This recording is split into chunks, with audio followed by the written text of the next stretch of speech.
Hello, Club Enrollify. Welcome to the second edition of FRIdeas. My name is Zach Boozicrews, and I'm here today to walk us through today's session. And we're going to be talking about 3 ideas for how to augment your email conflows in the COVID-19 era today. All right, so before we dive in, I have a confession to make, and you have to keep this a secret. So over the weekend, I got a little bit bored and I thought to myself, I wonder what it would look like. I wonder if this would be an interesting experiment, essentially, to go and request more information at a bunch of different grad schools and see what sort of experience, what was the prospective student experience actually like. So I went ahead and I requested more information, filled out RFI forms for 80 different business schools, all some form of an MBA program. And to make it especially interesting, most of the people that are part of the Enrollify community are not necessarily in the top 10. Some are for sure, but I thought it would be, and most of the top 10, top 20 schools probably don't have to worry too much about their customer experience because they can kind of survive on their customer, their student experience. They can survive on brand name alone. But for the most of us, right, we really, the way that we handle prospect communications, the way that we walk with students on the way to enrollment is in many cases our unique differentiator. So I wanted to track what it was like to, what these actual different schools' experiences were like. So I went ahead and I filled out all of these inquiry forms. 25%, okay guys, only 25% of the first communications that I got from these schools said anything about COVID-19. So first and foremost, it's clear that, right, in light of this crisis, schools have not been able to adjust quickly enough, at least for their automated communications, and updating those conflows to make sure that they say something about the reality that we're all living through. This brings me to idea number 1, okay guys? I think there's actually a huge opportunity for us to think about creating compelling trigger emails. I don't think anyone else is doing this one. What I specifically mean by that is the confirmation emails that an individual receives after requesting more information from your school or signing up for an event or any sort of auto kind of trigger-based expected email. So here's a look at my inbox, okay? And again, please hopefully keep this between us. I'm sorry if these are any of your names or your schools here that I'm about to poke a little bit of fun at. But again, it's all for a good purpose ultimately. So here's what this looks like. Just to highlight here, guys. Look at how similar these subject lines are. Okay.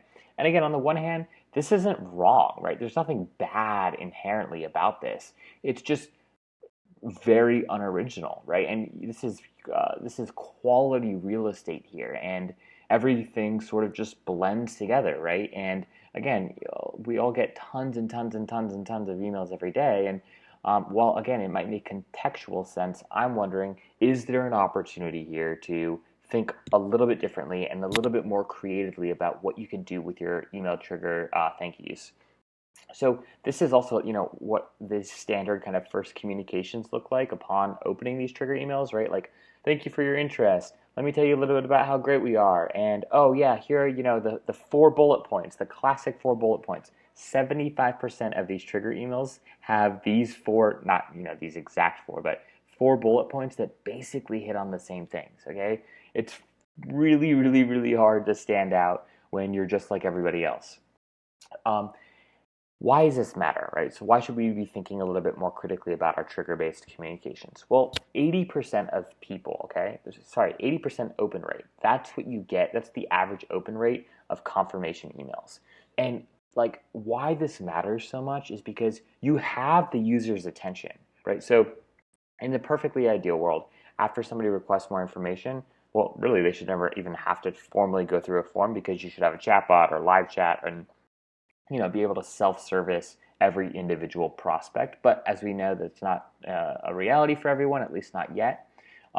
So when, after a user goes through a form, right, they might go through a form like I went through on a Saturday at 4 p.m., right? How many of you all were in the office then? Hopefully right now, none of you are in the office, but how many of you are actually working then? Probably not many, right? And yet that's when I'm interested, right? That's when I'm engaging with your brand. So what would it look like to think, creatively about how to augment that trigger communication email so that while you have my attention, you're immediately serving me up a variety of things to go to take action on and to do beyond just applying that's actually different. So trigger emails, I think that they matter 100 times more than your comm flow. Meaning that first email that I get, that's the real first communication that I am like raising my hand for and requesting from your brand. That it's everything. And I really think that we need to be obsessing over trigger communications as much as we are hopefully obsessing over email subject lines. As we saw in the previous screenshot, doesn't look like many of us are doing that either. But subject lines, right? Trigger communications and preview text, though that's where you should be spending 99% of your time, right? The email copy is important, but only, don't spend a lot of time in the actual body of the email, because if I never open the email, right, who cares? So think about this as a framework, right? What would it look like for you to spend the majority of your time, the majority of your team's time spent thinking about how to better trigger-based communications and how to better email subject lines and preview text? Here's just some ideas, right? Like on what specifically this could look like. Just be funny, be quippy, right? Say something other, than the obvious. Invite them to watch student stories, or send them a thank you video message from you or your team, or maybe even a faculty member. You could send them a Loom video. That's what I'm using right now to record this little video on how to start an application. Walk them through your website. Oftentimes, grad schools' websites in particular are really archaic and confusing, right? Take the time to record a 5-minute video of how they navigate your site, right? And above all, don't just thank them for the inquiry, okay? Just don't do it. Just don't thank them for the inquiry. Do something more than just that. No dead ends, guys. Okay, number 2. More personalization should equal a better experience. It often doesn't, right? How do you use data well when you're thinking about personalization in the context of email communications? Okay, so guys, here's some examples of the emails I received this week from a few different schools here. And notice that in order to get on Auburn University's list, right, the College of Business's list there, I had to go and fill out a form, and I had to give my name, my email address, my birthday, right, and my program of interest, among several other different pieces of information about myself. Then I get an email from them, right? No personalization, not even in the subject line. It's very general. And then an invitation, the one thing that's hyperlinked is an invitation to contact them. I just contacted them, right? Like I literally just went through and requested more information, and this information is quite literally copied from their thank you page, thrown in the context of an email, and then they're asking me to contact them again. So again, this isn't to harp on Auburn here, but right, don't ask me for information unless you're going to make use of it, right? Here's another one. This is a classic from UMBC, right? And I got this email from the graduate school, right? It cuts off, so I don't know that it's UMBC. Maybe that's a good thing, maybe it's a bad thing. I don't know if that was strategic or not. But look, you see this like little lovely comma here? My name is supposed to be there. I don't know why it's there. Maybe somebody forgot to throw in a personalization token or whatnot, but I gave them my name, right? I requested more information from them. So if you have forms that exist on your website, right, where a name is not a required field, then you can't have your email subject lines include first name as a personalization token. And again, in this context, I even gave my first name, so not sure what's going on there. This was my personal favorite. Okay, and again, none of this is to pick on anyone here. It's just to showcase like the opportunity that exists for those of us that want to take advantage of it. This is an email I got after inquiring to Iowa State, right? I don't even know what it is. It looks like spam, right? So the point here is if I'm taking the time to give you information about myself, please use it, right? And please use it to better my experience as a prospective student. All right, here's some examples of schools that I thought did a fantastic job. So this is William & Mary's Flex MBA program. First of all, their subject line was right on par. We prepare you to thrive in uncertain times. Immediately caught my attention simply because it was marginally different. I opened it up. I love how Amy starts by saying, apologies for catching you at an inconvenient time, right? Like, How does she know it's an inconvenient time? Not entirely sure, but it, was, and it at least admits the fact that, or, voices the fact that she's catching me off guard. Um, I love how she says, "I see your area code, and that you are not in," and she wants to clarify that I'm, geographically close, that I live close enough to William and Mary, because this is an on campus program, and she wants to make sure that I know this and that I can attend. Like, that level of detail, that's personalization, right, at its finest. She's looking at my phone number. They probably have a marketing automation script written that throws this text in if, in fact, a user has an area code from outside the immediate Newport News, Virginia area.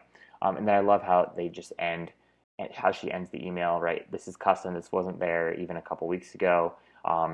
And it's, an anthem for really kind of like a battle cry for, we're all in this together. We're all in this moment together. I really like how they did this. Another quick example is the Carlson School of Management from University of Minnesota. What I loved about this email was, so in the in the form when you're filling out the RFI, they ask you, like, what's your greatest concern about going back to grad school, right? And I just I just decided to select affordability, right, and like ROI. This email says you get what you pay for and then some, and then immediately, right, they go into these 4 benefits, and I loved this one, right? Like, we're going to give you real life LinkedIn, from our local Fortune 500s to a well-connected faculty to successful alumni. You build your network from the classroom out. That's different, folks. Like, that resonates. It's cool. It's relatable. It's easy to understand. And again, I think it really, really says a lot about the brand that they're trying to build. And then finally, their CTA. It's worth it, right? It's not a call to action to apply. It's not a call to action to, inquire again or request more information. It's an opportunity to chat with one of their admissions counselors. But what's super, super, super cool here is that the CTA handles the objection, right? Like, right off the bat, the CTA is saying, no, no, no, no, trust us. Like, it is worth it. And again, it's unique. It's different. Love it. And I also love the pre-CTA text, the ready to earn some major deliverables. This was fantastic. So whoever did this, or whatever firm they worked with, I love this. Okay, finally, guys, design really, really, really, really matters, and schools, especially grad schools, suck at it. And so, let me just show you or one of the things that I just think is, like, really, really interesting is these are 3 emails I got today, okay, from brands. This is West Elm, right? It's sensitive to the time that we're in. It's beautifully designed. It's simple, multiple CTAs, multiple different conversion opportunities, etc. This is Airbnb. Let's try something new together. This is for their new campaign they're launching for online experiences that you can book. Super, super cool. And then finally, Allbirds, shoe company, right? A flock of new shades. There's no denying it. Everyone feels different right now. Shop women, shop men. You've got these really, really, really, clean, slick, different looking emails, right? All essentially encouraging me to buy something, right? Or make some sort of take some sort of decision making action. Compare that with these 3 emails that I got today, right? From MBAs. Like, okay, just to drive this point home a little bit harder, these guys, right, they're selling me a product somewhere in the range of $50 to $150, right? You guys are selling me a 30, 40, 50, 60, 70, 80 plus K graduate degree, right? And I know it's not as simple as that, but, like, look at these emails. Like, quite honestly, they look like they're from the 80s, the 90s, before email was even really a thing, right? So again, I know that resources are tight, resources are limited, and I'm sure everyone's doing the best that they can here, but I really do think that it's incredibly important, especially for business schools, to think really critically about their brand and understand that every email, every touch point really does matter. It speaks volumes, especially if you're trying to attract people, again, in a business context, that are younger-ish. They're working at a startup or they're a mid-level manager, there's just sort of a certain expectation that brands know themselves, know how to communicate, and know how to, for lack of a better term, be beautiful, right? And deliver value. This, video that Vanderbilt has out, like this video player, I don't know what video player still looks like that in 2020, but right, it's seemingly small, but I can assure you that the schools that figure out how to design a better visual experience for prospects are going to do really, really well. So here's an example of one. I don't even love this one, but it was the only one that I received in the past 3 days that I thought was worth showcasing. This is Fox School of Business. I like actually a lot about this email. The design is kind of okay, but I love how, first and foremost, how immediately the CTA is to connect with David, who's the admissions rep that's been assigned to me. The flow is a little bit different, right? They make good use of 50-50 splits. The copy is broken up. I like how they have a quote from the Associate Director of Graduate Enrollment, an opportunity to subscribe to event invites, and clear actions on what the next steps to take are. Okay, finally, just some resources for how do we make all of these emails better. So these are 6 awesome resources that I use that my other members of my team have used. Reallygoodemails.com, copywriting course. What I love about copywriting course is they have a free email subject line generator. So you can plug in the words that you're trying to deal with within the context of your email that relate to your email, and they'll spit out some suggestions for subject lines. They're all going to require a little bit of contextual, changing. It's an algorithm that's spitting this out, but it'll still get those creative juices flowing. Dribble's another great resource just for design inspiration, and reallygoodemails.com. Sorry, I know I mentioned that earlier, but they have fantastic email templates. They also give you access to the code, so like you could send them to your web admin or your marketing team, whoever you might be working with, to design your emails and say, hey, look, like this is sort of the thing that we're looking for or hoping to get. Anyways, guys, thank you so much. The last thing that I'll just say is I'm not trying to, just to kind of one quick caveat here, I'm not trying to poke fun at anyone here with this experiment. What I'm really trying to do is help us all get better. And I really believe that there's huge opportunity, especially in the graduate enrollment marketing space, to really disrupt the current student experience, the current prospective student experience.